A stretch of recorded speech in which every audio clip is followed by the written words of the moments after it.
Hey there, welcome back. Okay, so today what I'm doing is I am harvesting some basil. And you knew I wasn't going to forget basil. But what I have here is I have where all of my tomatoes and basil are growing. So it was tomato, basil, tomato, basil, tomato, basil, all along this fence line. You know I don't like tomato cages, right? So what I have here is the basil.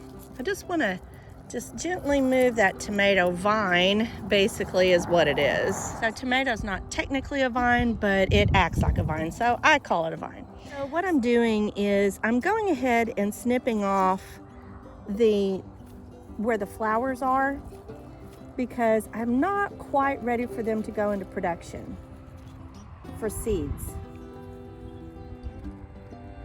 So I'm snipping it right underneath where the seed head is trying to grow, and that's where the seed head is. Now I am planning on collecting a lot of seed, and I already have collected a lot of seed, but I have a different set of basil that I'm actually growing just for seed.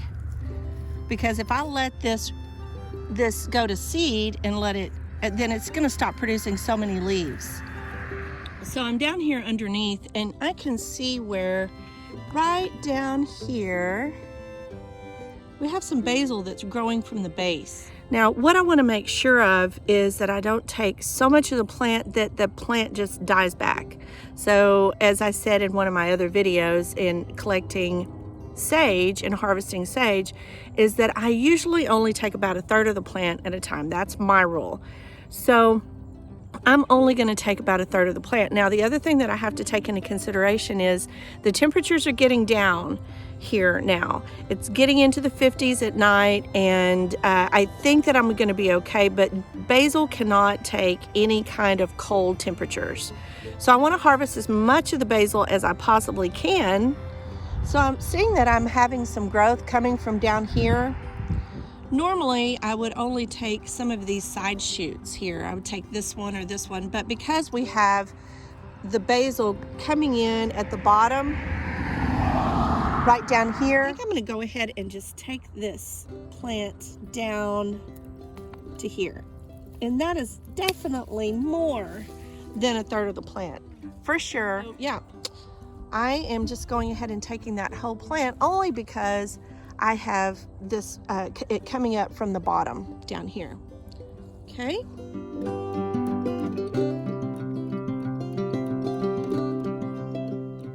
Okay, so this basil plant right here, what I'm gonna do, let me just kind of look at the situation. It's kind of falling over, but I don't see any growth down at the base of the plant. I'm only gonna take about a third of the plant. I'm just gonna take about that much. So again, I have to move this tomato vine, pretty much. It's a vine, I call it a vine. It's not technically a vine, but I call it a vine. I'm just gonna set it up on the fence out of the way so that I can get to this basil plant right here. And you can see there's a few more of these little blossoms that are starting to form. I'm just gonna pull those off. I always think, especially when I first started doing this, I hate to waste even the smallest little bit of leaves, but it's really better if you take it right below the leaves. Okay, so on this plant, this is like a really hardy plant all the way down to the bottom. All right, this is a good example. Let me show you this. This is cool. This basil plant right here, it was growing from the bottom. There was the main stem way down there. See how thick and woody that is? And then, like that other plant, it started growing from the base. So I can expect this much growth from that plant over there. So what should I take? Should I take the one that's the woody? When I say woody, I mean, see how green that is right there? And then look at this woody part right here.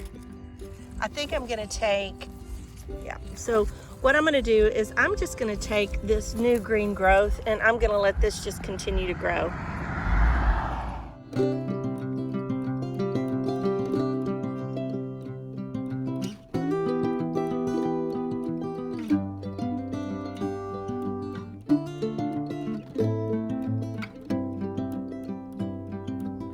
Now we're in the San Marzano tomatoes.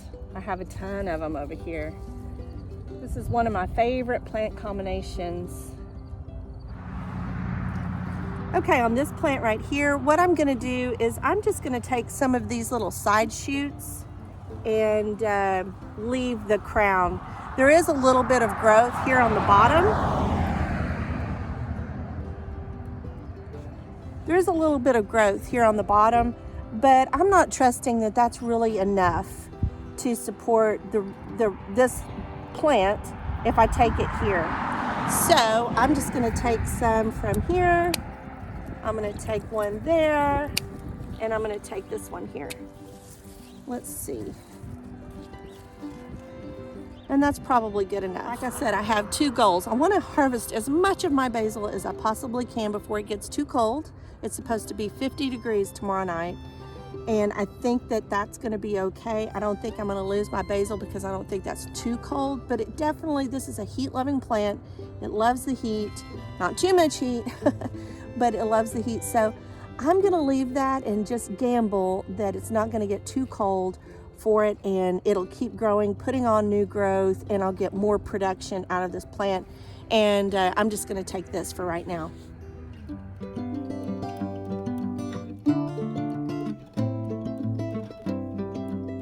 Okay, I didn't have to go far.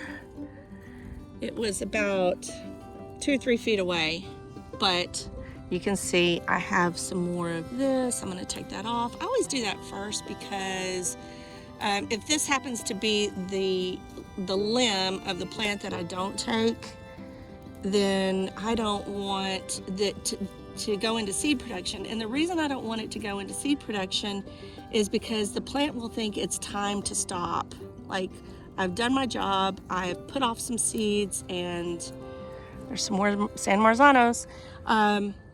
So that's why I don't want it to think it's done with its purpose in life. I want it to trick it into believing it still has some life to live yet, and just keep on producing. Okay, see, I can see up in here there's some really developed seed heads, so I'm gonna take that off. Man, I hate to waste those big leaves, but you know what, I've got enough, so I just hate that whenever that happens. So I gotta kind of get down in here, but this basil is giving this tomato plant somewhat of a protection, so I don't mind that it's kind of underneath there. I just have to see what's going on. Okay, I'm gonna take, in this case, I'm gonna take the one from the back because it's not getting a lot of sunlight. Normally, I would just take this growth, it's just kind of hanging out. But I'm gonna take the one in the back because it's not getting a lot of sunlight, because it's kind of in an understory position from the tomatoes. And you know what, it's been doing okay. So I'm gonna take that one, and I think I'm gonna take one more. And you know what, this is in a little microclimate as well. If we get some northern wind, and it's because it's in this little understory position, I don't think that this would suffer too much from any kind of cold snap, because it's got all this protection. This is kind of like, I don't know if you're familiar with like the wetsuit effect, but it's got a lot of humidity. It's holding in a lot of stuff. And so I think that the tomatoes would take the brunt of any kind of cold temperatures. I think we're okay with that. I'm gonna leave that one there. On to the next one, which is just right there.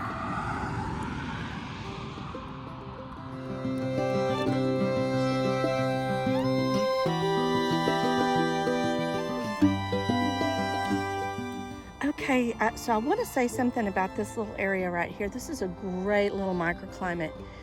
So we have the protection of a tree right here. There's a tree growing on the other side of this fence. You can kind of see. And when I got in there, I'm always kind of surprised. I like to make observations. I believe that your best tool for your garden is not something that's in your toolbox, but it's observation. But I'm seeing how well that basil plant right there is growing in this shaded area. But I'm in this little microclimate right here, and I just don't put a lot of stock in the back of the seed packet anymore when it says it needs full sun.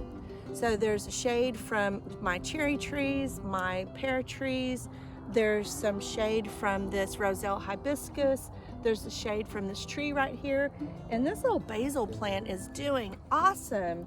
It just looks really good and healthy. And so I just wanted to point that out. We've got a watermelon plant right here behind me. And I mean, how awesome is this for as far as aesthetics goes? We have these little hibiscus flowers growing everywhere that I'm going to be able to make hibiscus tea out of. But I love this little microclimate. It's nice and cool, and yet this basil plant is doing great. Basil plant loves the heat, but not too hot. So I have found plants that were growing great in just these little microclimates like this. So when people say microclimates, this is an example of one.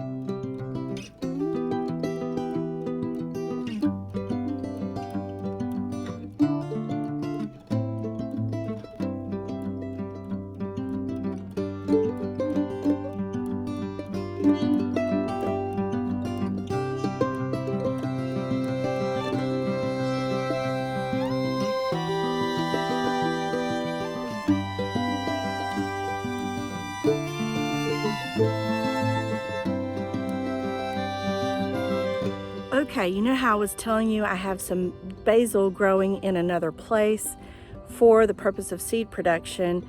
Well, here's where that is. So this is along with some other tomatoes that I have growing along the grape arbor.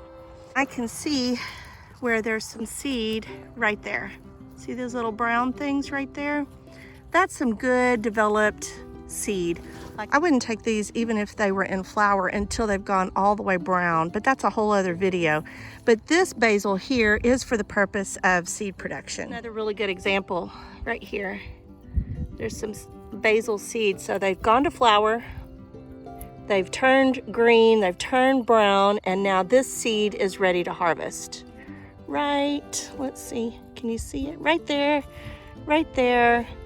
We've got some seed on this basil plant right there. There's a bunch more seed. But I've just noticed that if I try to collect the seed and the leaves from the same plant, it's just really kind of a struggle. So I plant different plants. I mean, they have a job to do. There's the companion planting as a fumigant to repel and confuse pests that way.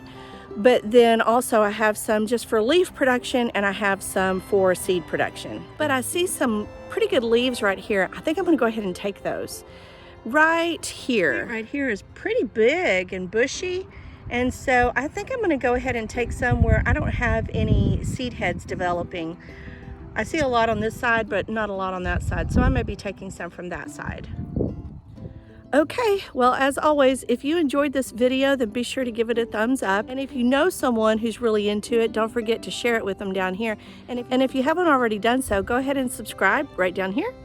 And we'll see you in the next one. Y'all be safe out there. God bless. Bye for now.